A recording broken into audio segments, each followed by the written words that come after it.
காரணங்கள் போல் ஐயன் வந்து என்னுளம் புகுந்து கோயில் கொண்டனன். ஐயன் வந்து என்னுளம் புகுந்து கோயில் கொண்ட பின் வையகத்தில் மாந்தர் முன்னம் வாய் திறப்பதில்லையே.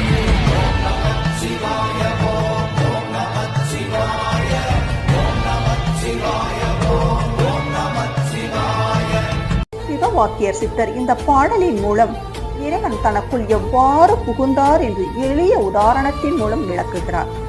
தென்னை மரத்தின் மேலே காய்க்கும் தேங்காயின் உள்ளே இளநீர் எப்படி வந்தது? அதுபோலவே ஈசன் எனது உள்ளத்தில் தானாகவே வந்து கோயில் கொண்டிருக்கின்றான். என் உள்ளத்தில் ஐயன் வந்து புகுந்து கோயில் கொண்டிருக்கின்றார் என்பதை அறிந்த பின் இந்த உலகத்தில் உள்ள ஆசை வயப்பட்ட மாந்தர்கள் முன்னால் வாய் திறந்து பேசாமல் மௌனமாகிவிட்டேன் என்று கூறுகின்றார்.